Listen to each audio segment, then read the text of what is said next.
Rey.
Único Dios, poderoso, eres Señor. No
Hola, muy buenas noches para todos ustedes, iglesia. Reciban un cordial saludo.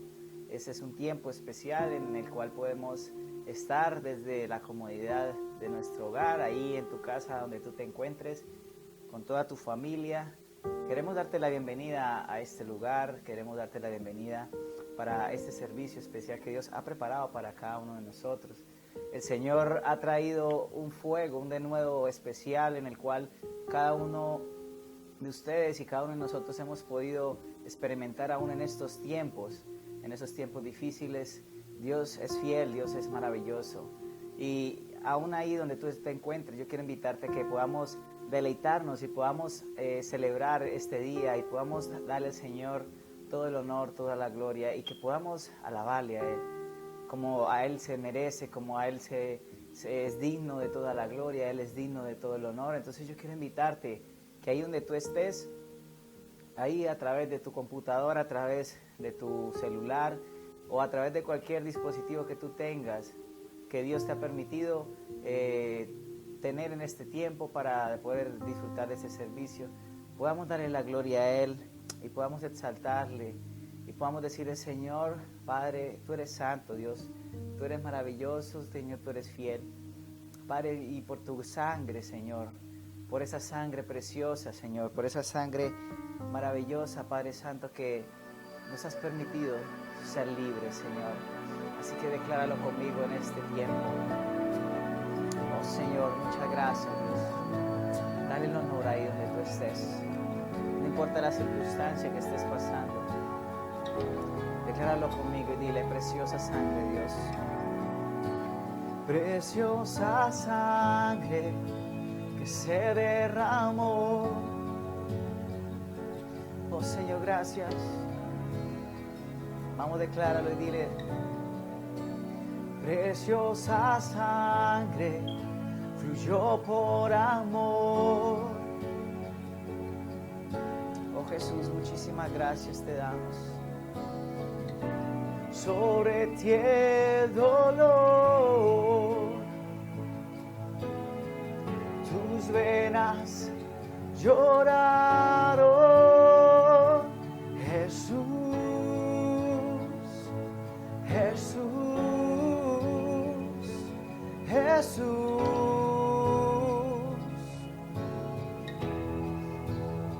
Dile: hay poder, y hay poder en la sangre que fluyó por amor. Hay poder en la sangre que Él derramó. Oh, Señor, preciosa, preciosa sangre que me purificó. Oh, Señor, te damos todo el honor a ti. Preciosa sangre que me transformó. Y dile: sobre ti el dolor, tus venas. Sobre ti el dolor, tus venas lloraron. Jesús, Jesús, Jesús. Oh, y hay poder en la sangre que fluyó por amor. Y hay poder en la sangre que Él derramó. Una vez más, tu sangre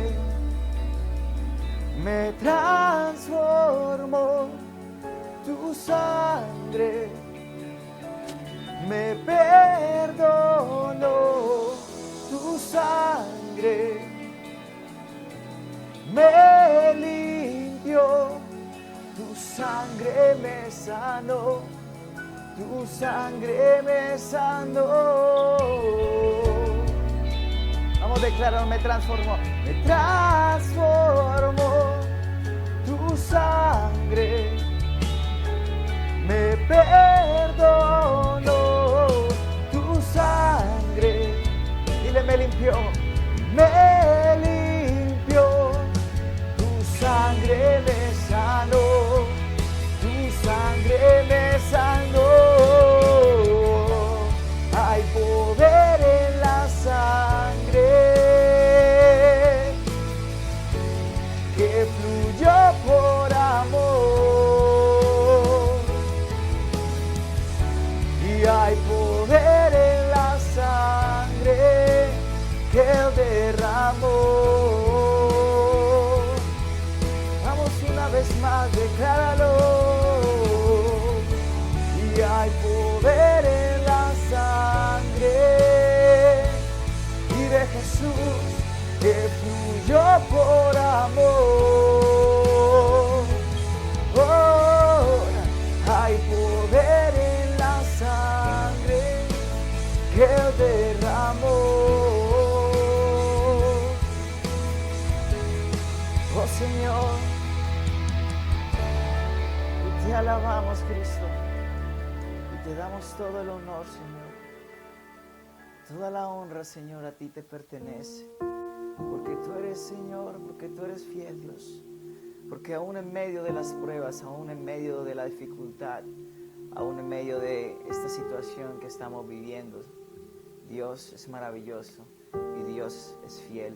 Y Dios ya ha cumplido su promesa en nosotros. Y como hijos de Dios, Señor, te damos todo el honor y te damos toda la gloria a ti, Señor, por los siglos de los siglos, Padre.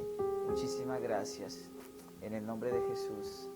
Amén y amén. Muy buenos, mis amados consiervos de la Iglesia, grupos familiares cristianos. Bienvenidos a este servicio del viernes 10 de abril. De este año, en el cual comenzamos en esta semana, una semana que la religión celebra como la muerte de Cristo.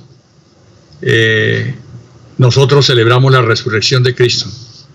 De modo que en alguna ocasión estuvimos hablando de las tres iglesias. Voy a recordar un poquito esto. La iglesia de la cruz, sí, la iglesia de la resurrección. Nosotros pertenecemos a la iglesia de la resurrección, del nuevo pacto, que celebramos es la resurrección de Cristo, porque sin resurrección no hay salvación. Mientras la religión celebra la muerte, nosotros seguimos y celebramos la resurrección con gozo y con alegría. Estamos viviendo el mejor tiempo, un tiempo en el que estamos en nuestras casas, con nuestra familia, gozando y disfrutando la presencia de Cristo, disfrutando la presencia de Cristo que es representado por el esposo, disfrutando la presencia de la iglesia representada por la esposa, y también representándolo a cada uno de ustedes que hacen parte de nuestra familia. Quiero hacer una oración en esta noche y vamos a darle gracias a Dios por todo. Padre, muchas gracias te damos porque estamos viviendo un tiempo espectacular. Señor, cuando nadie se imaginaba que la única manera en que la iglesia avanzaba, sí, sacándola de los edificios para llevar a las casas, es a través de esta situación que no es muy cómoda, pero tú lo has puesto perfecto, Señor, porque tú eres el Dios perfecto. Tú eres soberano, Señor. Muchas gracias te damos por todos los que están viendo este programa y que los que lo verán más adelante. Gracias, Señor, porque nos permites vivir el evangelio en el hogar. Gracias, Señor, porque todos los grupos familiares están reunidos, escuchando esta palabra, allá tomados de la mano, allá orando cada uno unos por otros y dándote gracias, Señor, porque no nos ha faltado nada, porque nuestra familia ha estado protegida y no falta absolutamente nada en la alacena ni en la nevera, Señor. Padre, porque la escasez no existe, porque tú eres un Dios proveedor, Señor. Muchas gracias, Señor. Yo pido al Espíritu Santo esta palabra de revelación y de iluminación para cada uno de mis hermanos y que llegue al corazón de tu iglesia, Señor, para que haya transformación y haya crecimiento, porque tú eres el Señor que está edificando su eclesía. De modo que, Señor, sigue edificando con esta enseñanza en esta noche. Te lo pedimos en el nombre precioso de Cristo Jesús. Amén. Amén. Situaciones muy difíciles que se presentan. Nosotros vemos que personas cometen muchas injusticias, que pareciera que Dios estuviera como descuidado, como que estuviera en vacaciones, que el retraso de Dios en castigar a quienes hacen el mal pareciera para nosotros.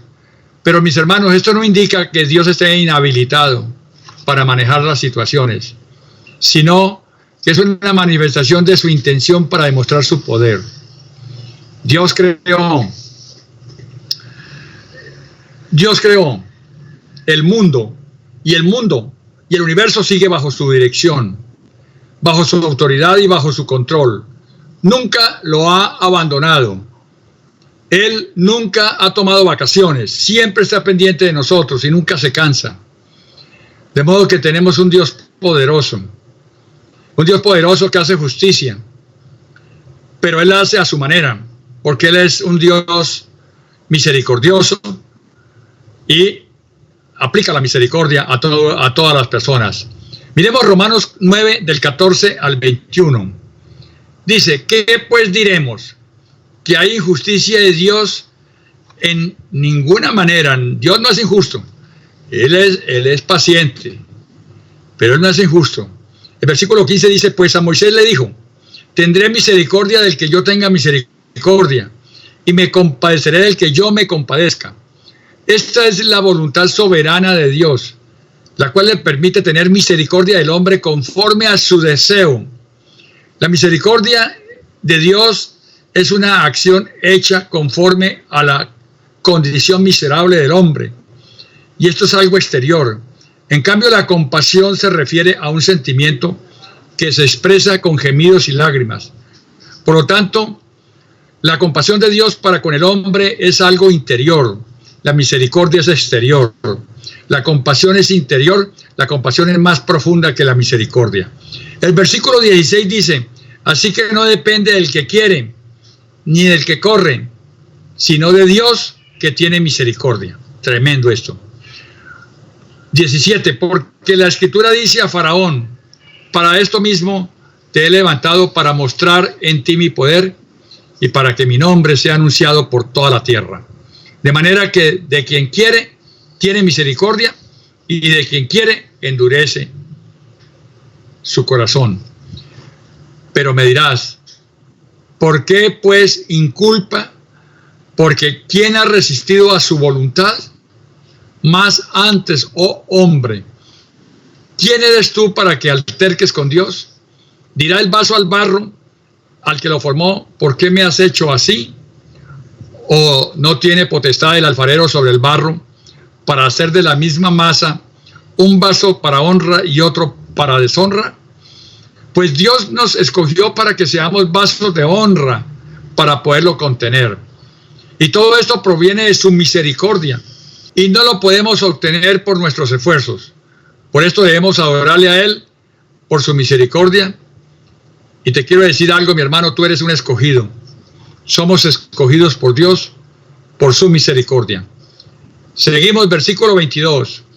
¿Y qué? Si Dios, queriendo mostrar su ira y hacer notorio su poder, soportó con mucha paciencia los vasos de la ira preparados para destrucción, y para hacer notorias las riquezas de su gloria, las mostró para que con los vasos de misericordia que Él preparó de antemano para gloria.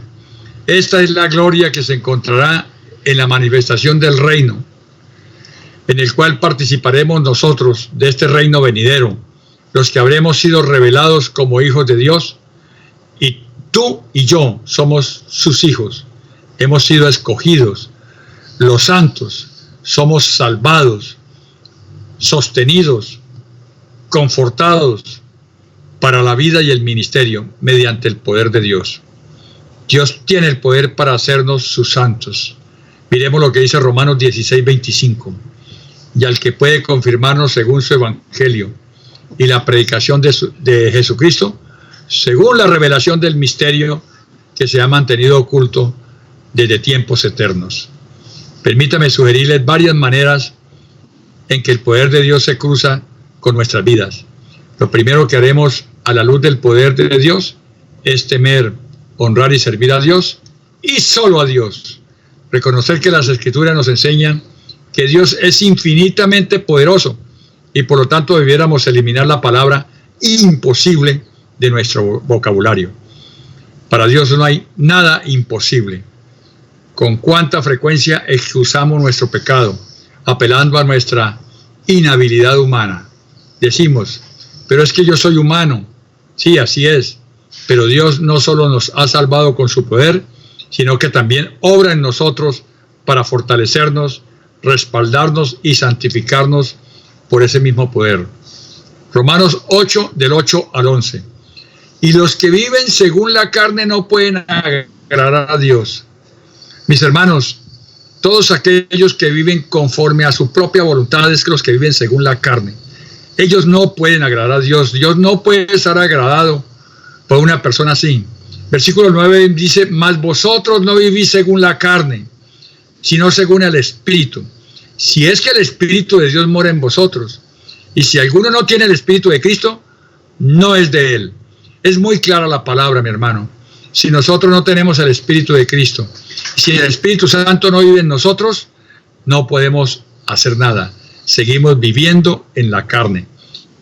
El versículo 10 dice, pero si Cristo está en vosotros, el cuerpo en verdad está muerto a causa del pecado, mas el Espíritu vive a causa de la justicia.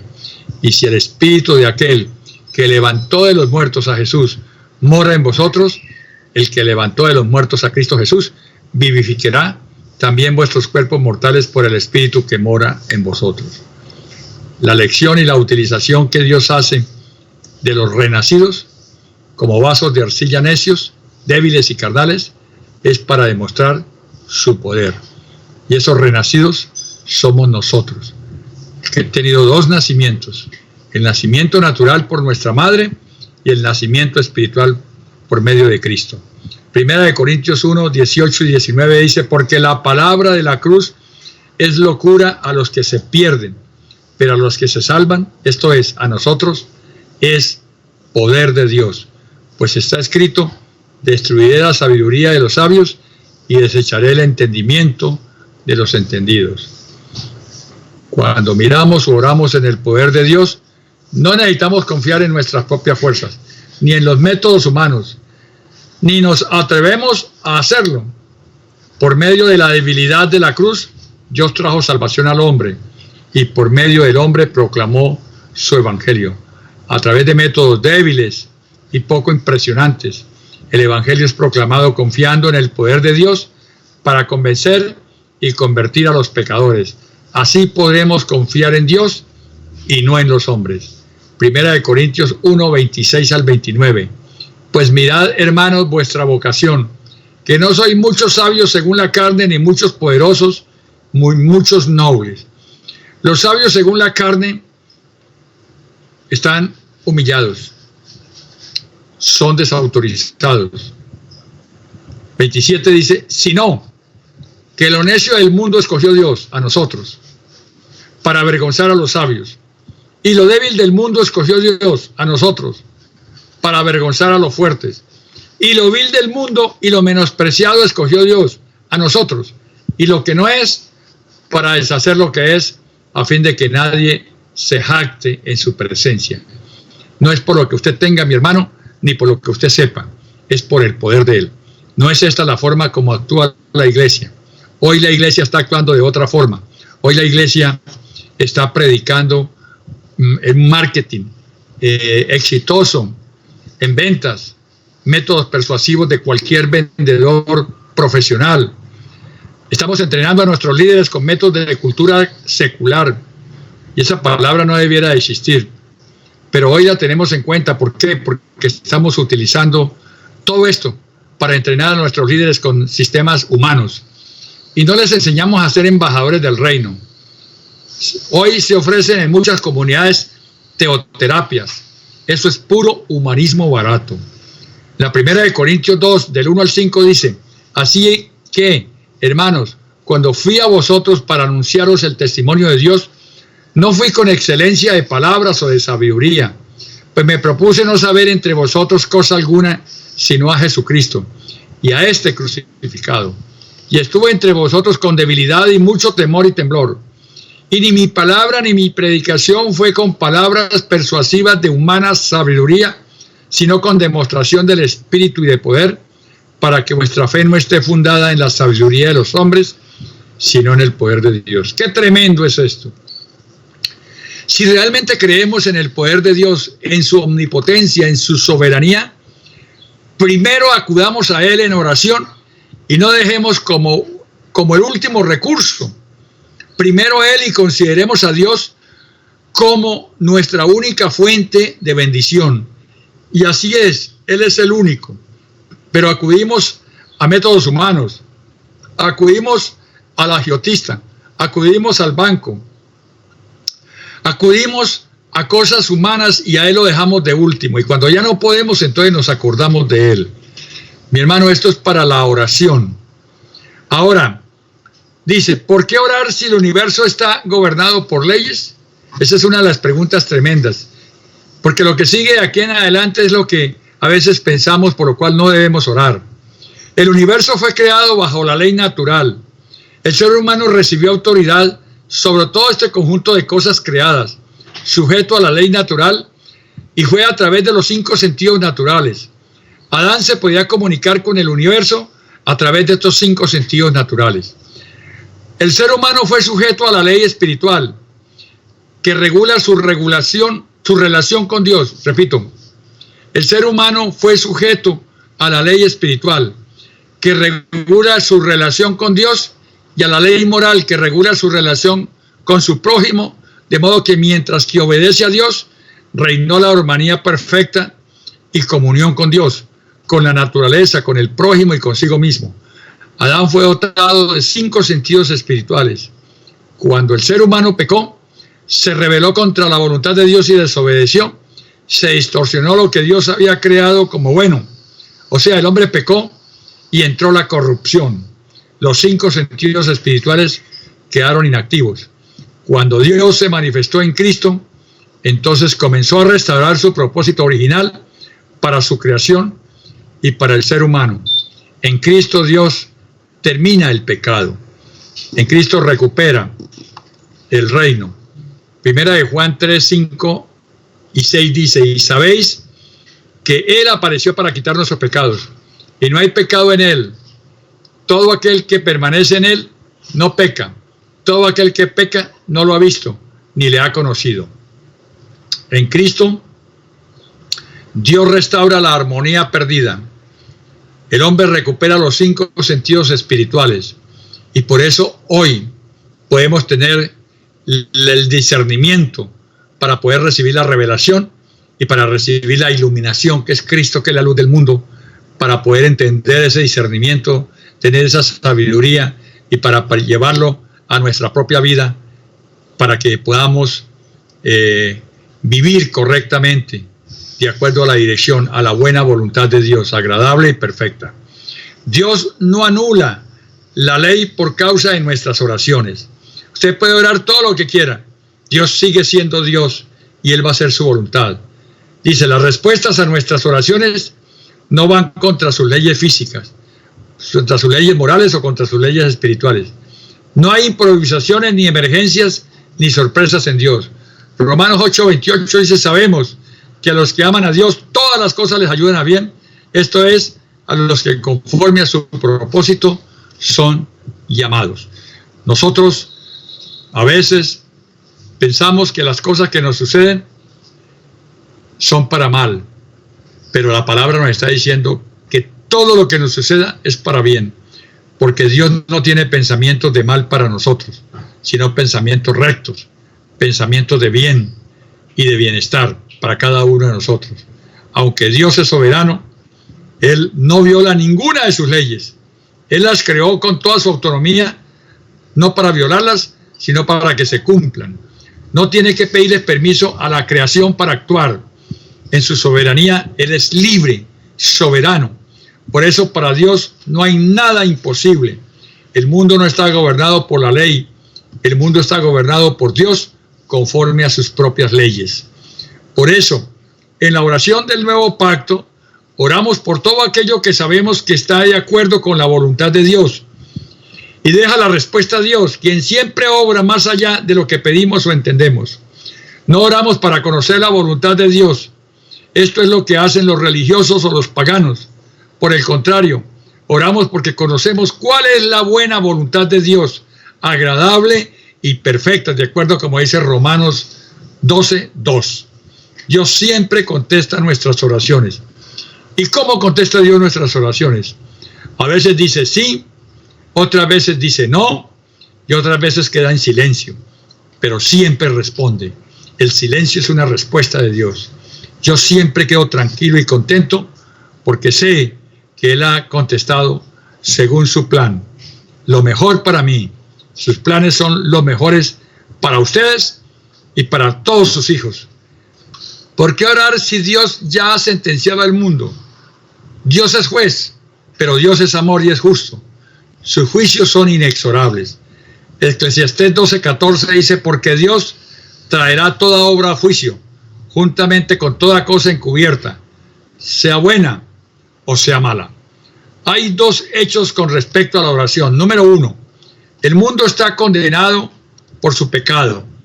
El hombre recibió todo dominio sobre la naturaleza, pero cuando el hombre pecó, se rindió a Satanás y éste lo esclavizó, y desde entonces todos nacemos destituidos de la gloria de Dios, es decir, en rebelión contra la autoridad de Dios.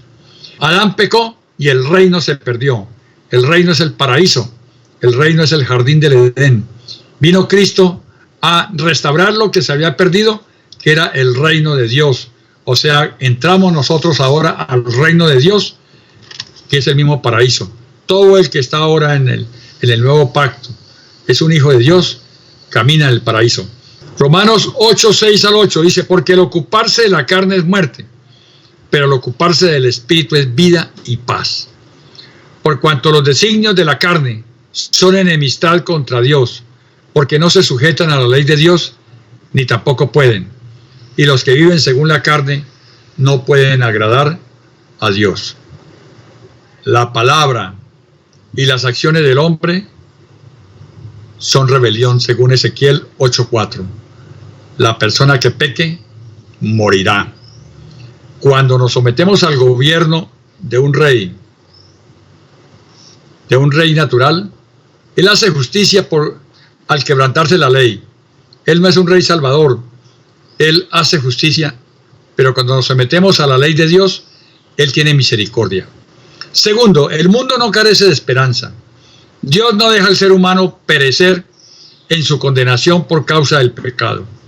Toda persona que acepta a Cristo como su Señor es perdonada de todo su pecado, de todo su pasado. Es restaurada y recibe la ciudadanía del reino en los cielos. Dios no solo es justo, es un Padre bueno y amoroso. Nos adopta como sus hijos y nos introduce en su familia. Nos hace nacer de nuevo y nos da un nuevo nombre y lo declara heredero de justicia. No lo considera como un criminal en el banquillo de los acusados, sino como un hijo sentenciado a su lado en los lugares celestiales, compartiendo su poder y su autoridad. Estamos bajo la ley del amor y todo se entiende a través de la oración. Esto es por fe y obediencia. El predicador Carlos Spurgeon, el padre de los predicadores, decía, la fe y la obediencia se encuentran unidas en un mismo manojo. El que obedece a Dios confía en Dios, y el que confía en Dios le obedece. Entonces, ¿para qué orar si Dios conoce todas las necesidades? Los incrédulos se la pasan suplicando por sus necesidades materiales y físicas. Bueno, y muchos también que no han creído en esto, están en la iglesia y también se lo pasan suplicando por lo que ya tienen, pero como no han querido entender, no se han sujetado a la ley de Dios, no se han sujetado al nuevo pacto, entonces no pueden entender esto. Jesús nos enseña a confiar en la providencia divina, en Mateo 6:31-34. Dice, no os afanéis pues diciendo, qué comeremos o qué beberemos o qué vestiremos.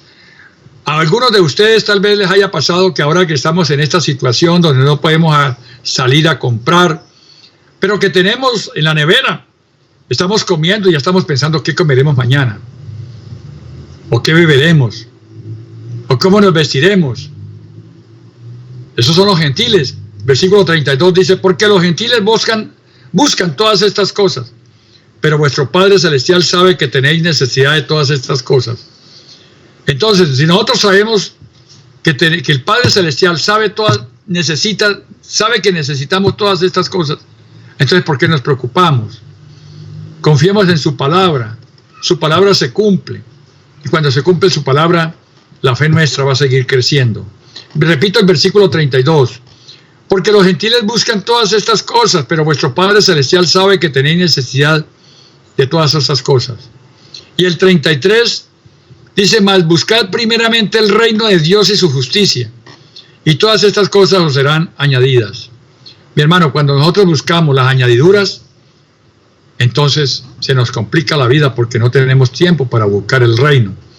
Pero cuando buscamos el reino nos da todas estas cosas, nos da todas las añadiduras. El versículo 34 dice, así que no os afanéis por el día de mañana, porque el día de mañana traerá su afán. Basta a cada día su propio mal. No necesitamos notificar a Dios de nuestras necesidades. Él ya sabe lo que necesitamos. Nos va a responder. Nosotros busquemos primeramente el reino de Dios y su justicia. Miremos dos cuestiones importantes: la necesidad de la oración y el valor de la oración. Primero, miremos la necesidad de la oración. Dios, con todos nuestros deseos y necesidades, está constantemente satisfaciéndolas sin que le pidamos o se la agradezcamos cuando Él nos las da. Únicamente gracias, Señor. Es como el niño que se sienta en la mesa y pide su desayuno. Él lo único que dice es mi desayuno. Él no le interesa que su papá no tenga trabajo. Él no le interesa que su papá, que en la nevera está desocupada. No, el niño se sienta confiado de que su desayuno está listo. Así tenemos que ser nosotros como niños, confiados de que todo Dios lo tiene listo. ¿Por qué? Porque Mateo 5:45 dice que esto es necesario para que seáis hijos de vuestro Padre que está en los cielos, que hace salir su sol sobre malos y buenos, y que hace llover sobre justos e injustos.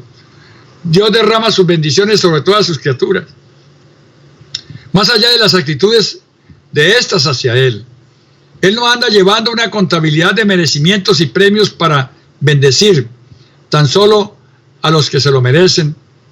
No, por el contrario, Él dice que se la da a todo el mundo. Santiago 1:16 y 17 dice, amados hermanos míos, no erréis, toda buena dádiva y todo don perfecto desciende de lo alto del Padre de las luces. En Él no hay mudanza ni sombra de variación.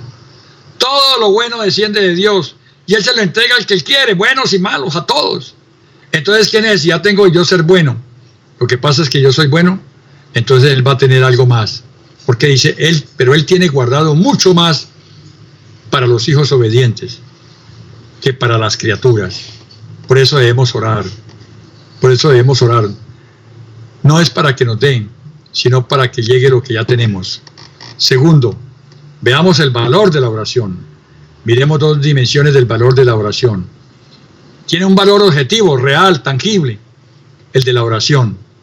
Dios responde a la oración cuando se lo pedimos, y Él reserva sus mejores bendiciones a la espera de que sus hijos se rindan en confianza y en obediencia a Él, y se acerquen confiadamente al trono de la gracia en oración. Todos los que oran pueden y deben conocer esto y recibirlo mejor. Esto es razón suficiente para que oremos. Y ven el valor subjetivo, el valor intangible de la oración. Dios obra a través de la oración. Dios utiliza nuestra oración para cumplir sus propósitos eternos. La oración no fue dada para lograr mucho más que simplemente satisfacer nuestras necesidades y suplir lo que nos falta. Es para mostrar su voluntad a los que oran.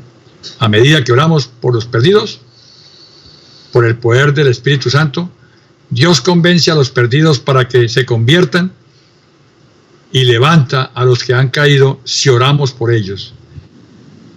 Es decir, nos convertimos en colaboradores de Dios, como dice Pablo en Palabras, el cual es uno de vosotros, siervo de Cristo, siempre rogando encarecidamente por vosotros en sus oraciones, para que estéis firmes, perfectos y completos en todo lo que Dios quiere. La oración no se puede definir, pero sí hay algo valioso de lo que tenemos testimonios, es la oración. Todos ustedes y yo tenemos testimonios, aunque no sabemos, podemos entender perfectamente lo que es la oración. Se define como hablar con Dios, hablar con un amigo, hablar con un papá amoroso, sin religiosidad, sin retorcernos, sin hacer muecas. No, hablar común y corriente. Hablar profundamente con cada uno de nosotros con Él. Esta es la tendencia. Pero no debe ser por tendencia o hábitos, sino que debe convertirse en una disciplina permanente. Sus límites jamás podrán ser conocidas o entendidas por el hombre. Cuando oramos la oración del nuevo pacto, entramos en un mar insondable. Es como meternos en el mar, no tiene fondo. Por eso la oración no se puede entender. Si nosotros nos sumergimos en un mar que no tiene fondo, esa es la oración. Cuando entramos en la oración, en ese mar, encontramos absolutamente todo lo que el Padre ya hizo por nosotros desde la eternidad. De modo que para nosotros es muy importante la oración. Vamos a orar. Padre, te damos muchas gracias por esta palabra, Señor. Sabemos, Señor, que eres tú el que la edificas. Tú eres el que edificas tu eclesía, Señor. Tú has colocado estas palabras, Señor, en el corazón mío para transmitirlas a una iglesia. Pero estas palabras salen del corazón tuyo, Señor. No son mías. Tú las has plasmado, Señor, para que ellos las reciban. Y yo oro para que el Espíritu Santo los ilumine, para que pueda entenderse y ser aplicable a sus vidas. Esa iluminación es Cristo en ellos. Que Cristo ilumine estas palabras y que sean reveladas, Señor, en una forma que ellos puedan entenderlas y puedan aplicarlas a sus vidas. Padre, este tiempo es un tiempo precioso para orar en familia, solos. La oración del justo puede mucho, Señor. Para que oremos por aquellos, para que intercedamos por aquellos que están lejos, Señor. Por aquellos que no conocen tu palabra. Para que podamos permanecer, Señor, contigo, 24/7, hablando contigo, 24 horas diarias, 7 días a la semana. Padre, muchas gracias por todas tus maravillas. Quedamos en tu presencia, en el nombre precioso de Cristo Jesús. Amén y amén.